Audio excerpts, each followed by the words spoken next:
Hello everyone, Rich here. Happy New Year to you all. You've made it through 2020 and we've come out the other end somewhat unscathed. And now we've ticked over to January, things aren't automatically gonna get better, but there is a light at the end of the tunnel. I hope your Christmases were all as good as they could have been, and I hope 2021 brings you the things you wanted from 2020. Speaking of things we wanted, we got Doctor Who. Welcome to my living room, I'm reading off paper. Revolution of the Daleks aired last night, and of course with 2021 being here, we wanted this to be a new beginning, a fresh starter, a breath of fresh air in our lives after the complete shit show that was 2020. So did this special deliver on that proposition? Well, we got a Dalek story with not all that much Dalek. Good start.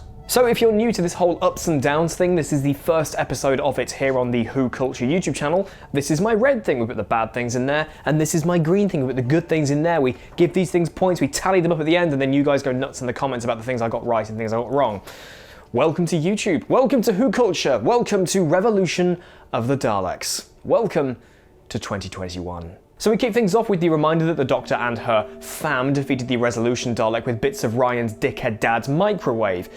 Thanks for that reminder, show. Didn't need to know that again. And we pick up right where we left off, with the casing being transported from GCHQ to wherever. Matey here is in dire need of a brew, understandably stops off and gets poisoned by this tea lady, and then the shell is taken off somewhere else. Ooh. Then we get a title sequence. Do you know what? Chris has never been really solid on whether he gives his specials title sequences, and I'm quite happy we got this one. Plus, there's more colour, plus John Barrowman. So we meet Leo, played by Nathan Stewart Jarrett, who most of you probably know as Curtis from Misfits, and this guy, no, he's not Edwin Bracewell. Then we have Joe Patterson, played by Harriet Walter, who's not Theresa May, and we have Jack Robertson, played by Chris Noth, who no, isn't Donald Trump. Yeah, and then we meet these guys, the defense drones, and no, they're not Ironsides. When we first saw trailers for Revolution of the Daleks, we all got very, very big Victory of the Daleks vibes, and kind of here they are in full swing. So my first talking point is Robertson.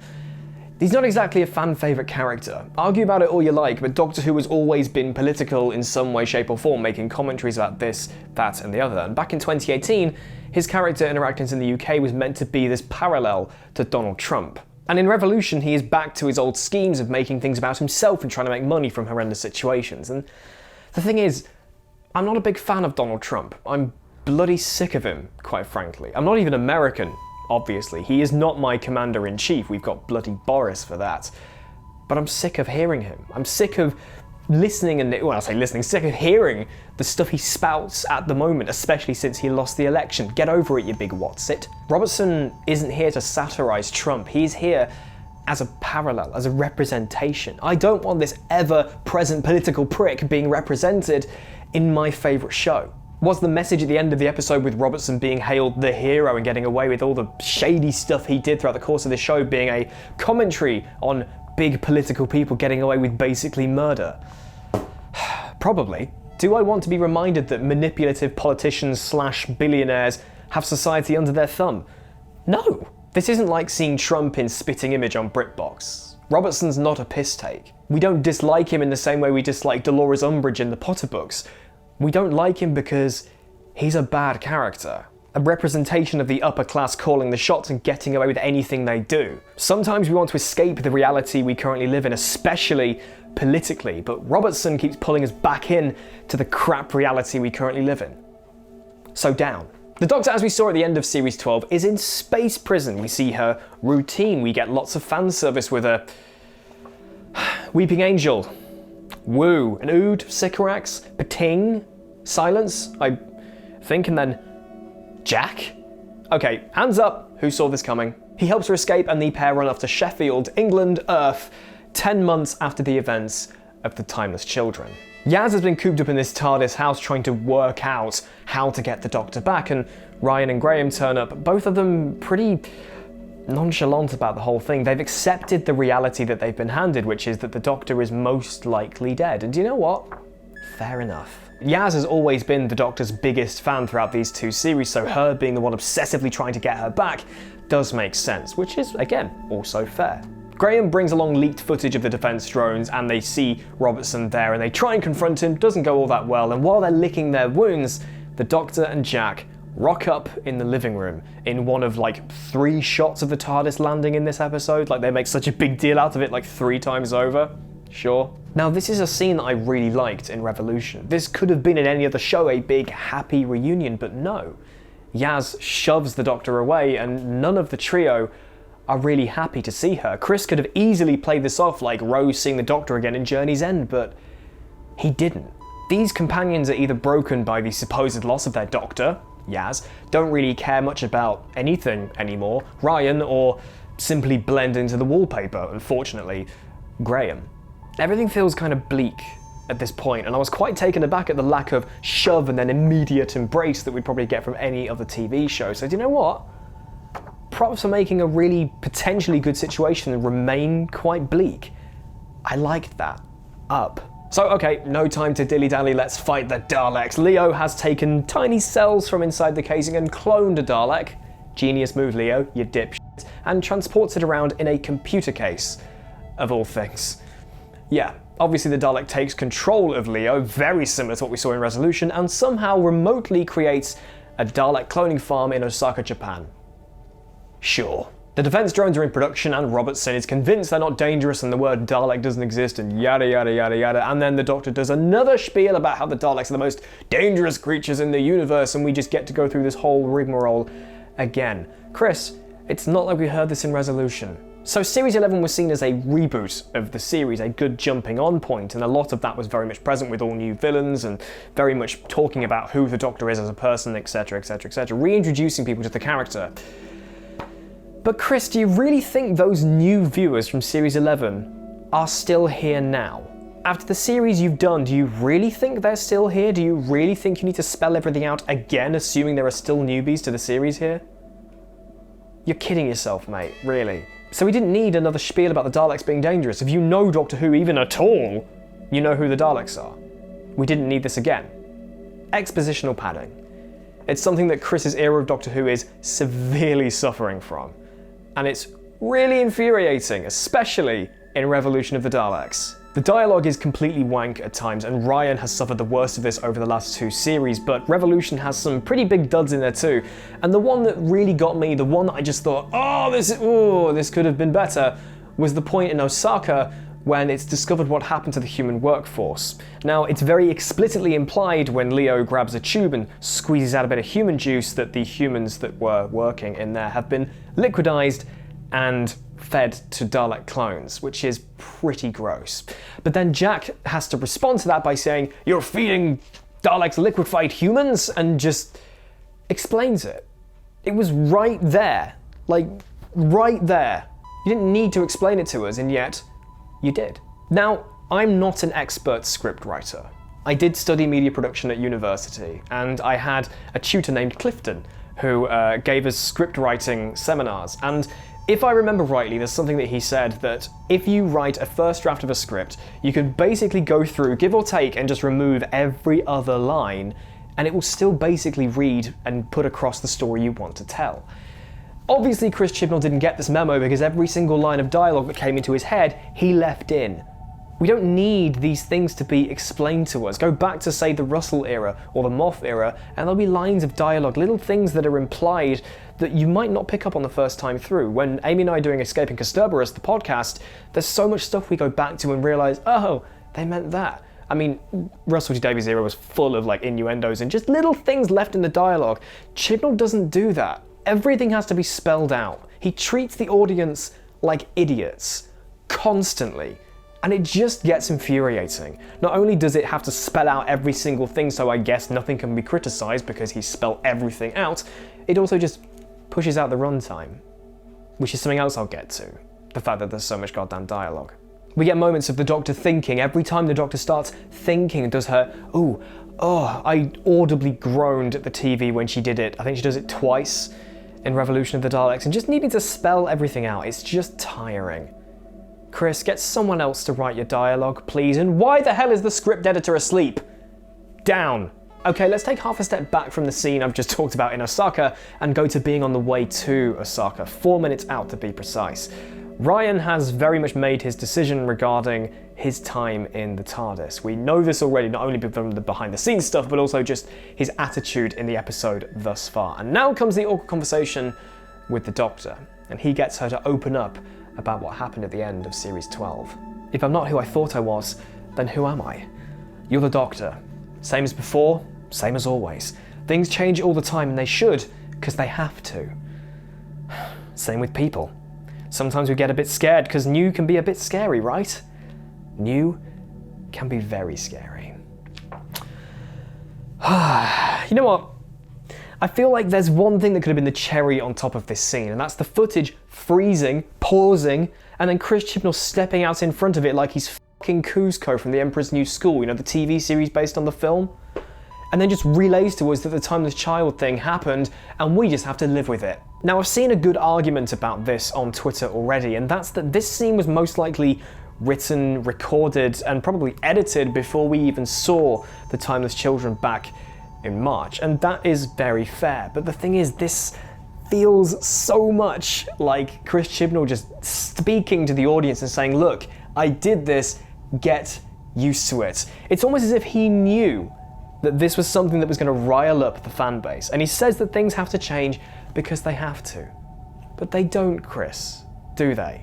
They really don't. How much positive reaction have you genuinely had from this? He knew that this was going to get criticised, and he knew he'd rile up the fan base. And this is him just putting fuel on the fire. This is so on the nose, I was groaning at the TV. I hated every single moment of this conversation. Some people are like, it's really heartfelt from Ryan, and it's like, yeah, it is. It's framed as being heartfelt from Ryan. But the reality, this is Chris speaking to us directly and saying, ha ha, I have control of Doctor Who. I can do what I like. Down. Okay, let's talk Daleks. I've left it this long because the Daleks are barely in the bloody thing. That I will get to. I didn't hate the makeshift Dalek design in Resolution. In fact, I quite liked it. It made canonical sense for looking how it did.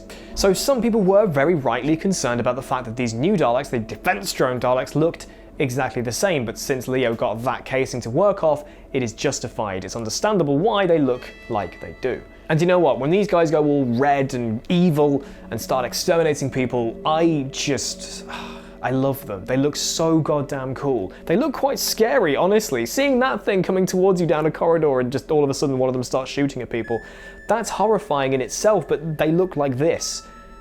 And I honestly really, really like that. Plus, they went very remembrance of the Daleks with the voices. You can really hear how much has been played up on the 1988 classic that I absolutely adore. You know this already. So I have a lot of love for these guys. Plus, Chibnall hasn't tried to redesign the Daleks. As said, it's justified why they look like this, but these aren't the Dalek designs going forward since all of them got destroyed by the end of the episode. So do you know what? For a one-off, spin-off Dalek, these guys are getting an up. However, the actual Dalek part of this episode felt incredibly sidelined. Resolution's plot having only a Dalek encasing for Act 3 makes sense, but we barely see these guys in Resolution. Basically, by the time things start to kick off with these defense drone Daleks, we're straight over to the SAS Daleks, which admittedly, I was very excited seeing the Time War Daleks again for the first time in actually quite a few years. And once these guys arrive, this off-screen big civil war ensues. And we see barely anything of it. Basically, they burn all these new Daleks to a crisp simply because they're not pure. This is something we saw back in Victory of the Daleks in 2010, and it's also been explored in Classic Who. Now, if you've watched this and thought, do you know what, I would really like a proper Civil War Dalek storyline, go back to the classic series and watch Resurrection, Revelation, and Remembrance of the Daleks in that order with the 5th, 6th, and 7th Doctors respectively, because that's the kind of story, that's the kind of Dalek arc that explores the Dalek Civil War. And as you already know, Remembrance of the Daleks is my favourite Doctor Who story ever, so Dalek Civil Wars are very close to my heart, and Revolution just kind of misses the mark. So if you like this concept, go and watch those. Revolution of the Daleks is just a cavalcade of tried and tested ideas. And although I'll give it props for the idea of human stupidity and curiosity, kind of both, almost the same thing, bringing about the events of the defense drone Daleks, you know, unlike Victory, that's fair enough, but otherwise this is all just retrodden, rehashed stuff, so down. So yeah, the clone Daleks take over the drone Daleks, and the Doctor contacts the SAS Daleks to try and get rid of the clone Daleks controlling the drone Daleks, and then we need to work out how to get rid of the SAS Daleks. You keeping up? Then Robertson acts a twat, and he still doesn't die. Now moving on. Apart from helping her escape from space jail, as much as I hate to say it, Jack doesn't really do much in this episode. He plays a similar role to that of warning Team TARDIS about the Lone Cyberman in Series 12. He could have been anyone, and the plot would have played out as it did. His immortality was referenced, but was never used. His squareness gun came back, and I did squeak at that. We haven't seen that since The Empty Child. And we got just exposition about his time with the Doctor and a name drop of Rose, but otherwise, that's it. Jack's just kind of there. He is fan service. He's great fan service, don't get me wrong, but he is just fan service. His reaction to meeting the Doctor for the first time in her new form was nowhere near as excited as I hoped it would be. But saying that, John Barrowman is great. We all know this, I think we can all agree on that. And you can really tell he was having a fantastic time being back on Doctor Who. He missed out on the entire Moffat era for reasons that are a bit spicy. I don't think those two see eye to eye very well, but it was really good to see him back. The only thing I will say is, next time, Chris, make him a bit more integral to the plot. As said, he's just kind of there. Like the rest of the companions, they're just kind of there. You're getting Jack back, you're getting a fan favourite character back. Think about when Moffat brought back Rose.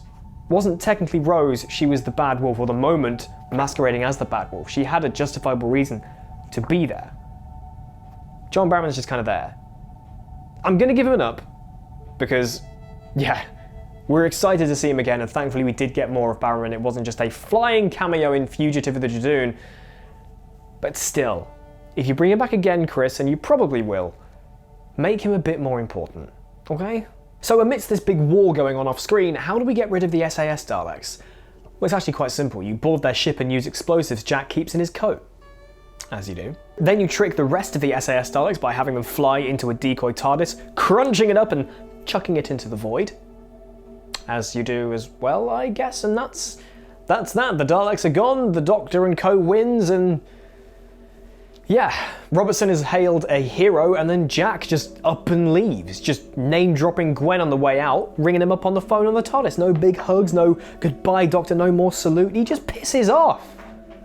Really? Then we get to the part we were all waiting for in this episode.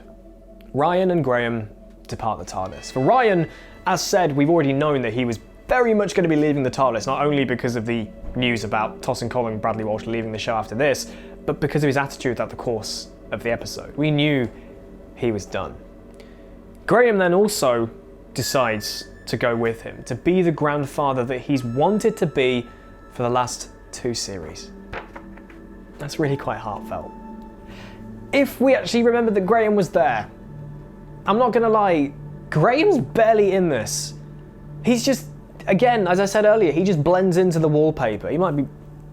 No, Graham's not here. He might have just been lurking in the background. Chris wanted this ending to play out as being really, really hard-hitting and emotional. And to be honest, back in Series 11, when Graham was at the height of his character arc and he was the height of the show, he was the reason we all came back to the show every week, honestly. I think this ending would have had me emotionally ruined, but it just didn't. And I hate the fact that with Graham leaving, I didn't get that same emotional feeling as like Bernard Cribbins, happy birthday by the way, from the other week, crying at the End of Time Part 2. I think Chibs wanted that feeling with Graham because his character went sort of, not downhill, just less important over the last series. It didn't really work as well. But hey, admittedly, we've had companions leave the TARDIS on their own terms. This is something that hasn't happened with a main companion since Martha back in 2007. They weren't killed off, they weren't unceremoniously booted from the TARDIS for one reason or another, they just decided to leave and get on with their lives. Ryan was back on Earth, he wanted to stay, and as said, Graham wants to be his grandfather. So you know what? Up. It's actually quite rare to see this, so thank you, Chris, for not killing them off. As much as there are some people out there who wanted to see Ryan killed off because they didn't like the character, or Graham killed off for the sake of a bit of shock value, I'm happy that wasn't the case. However, then we go full circle to riding a bicycle on a hill. Remember, Ryan's got dyspraxia, by the way. It's back again. It's back. Ryan goes quite far on his bike and he falls off, and Graham runs to his aid, and then the ghost of Grace appears and smiles at them both, and they both smile back.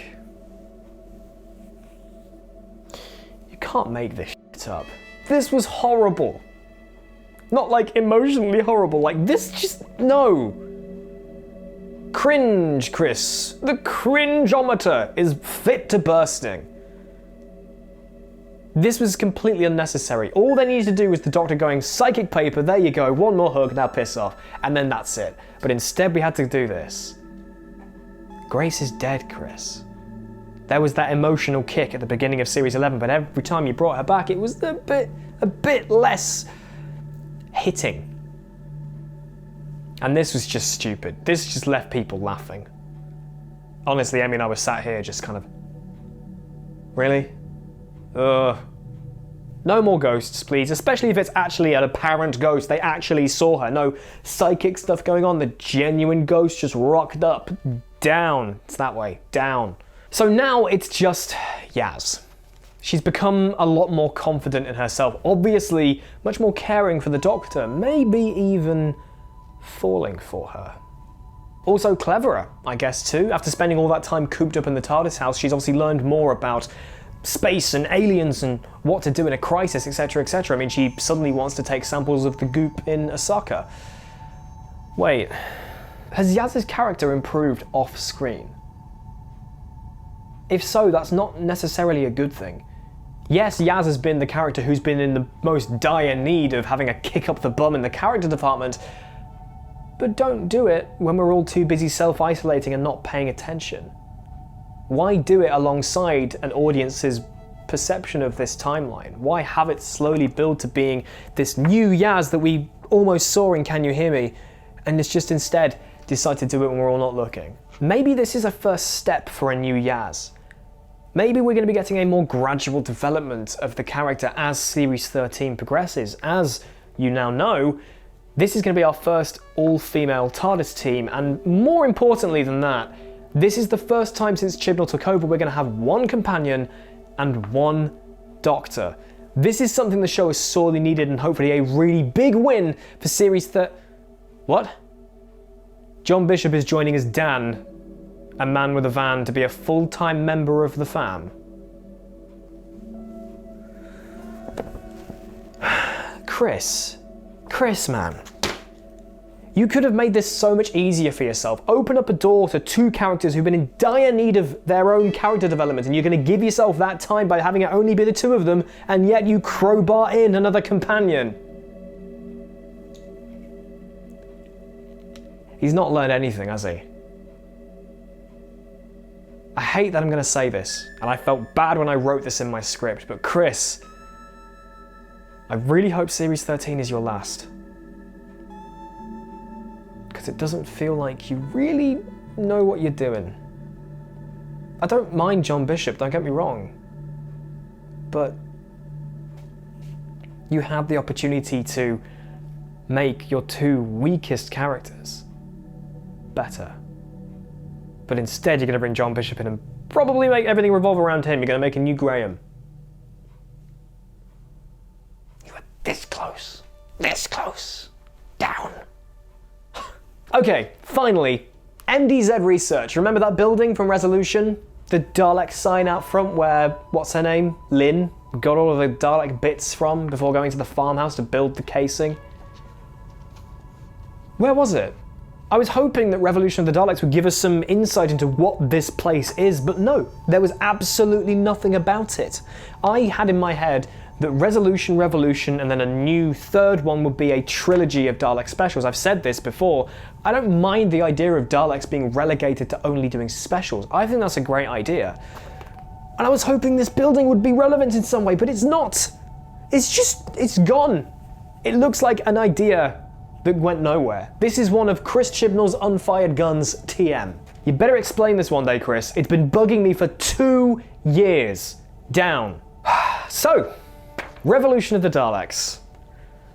I'm not mad, I am just disappointed. If anything, I'm annoyed because I'm a big Dalek fan. You know this. I love me some Dalek stories. And I finished this episode last night with barely any glee. There was so little that I honestly liked about this. Retrodden concepts, lackluster characters who are flat and, as said, blend into the wallpaper, and a forward momentum into Series 13 that leaves me about as excited as the realization I've been 3 days without going for a poo and having to deal with that when it comes back to haunt me. I'd give this a 4, maybe a 5 out of 10. We wanted to start off 2021 with a bang, and instead we started 2021 off with a wet fart with a bit of solid in it. I don't know why everything's coming back to poo metaphors. I think 2020 broke me. But what did you think of Revolution of the Daleks? Let me know in the comments section down below. And please subscribe to WhoCulture if you haven't already. It has been confirmed that Doctor Who is coming back later this year. That's a bit ambitious, I think. I'm pleasantly surprised, but also, ooh, that's going to be an interesting series to watch, that's for definite, especially since it's only 8 episodes this time. Don't know when it's going to be airing though. Some people said spring. That's way too soon. I'll eat my hat. I'll need to get a hat. So give me your predictions, your potential hype, or just some poo metaphors in the comments below. Even after this unfortunately mediocre affair, I really do hope that 2021 brings about the restarting of your life. Now we do have to help it get there, so wear a mask, don't go being a twat, and please go and register to vote. We need to stop giving people like Robertson their wins. Okay? Thank you guys so much for watching. I hope you've enjoyed me ranting about a Dalek story that I hoped I would like, but alas, here I am. You can follow me on Twitter at PickupChangeToe and on Twitch at RichIsLive. Seriously, take care of yourselves. Happy New Year once again.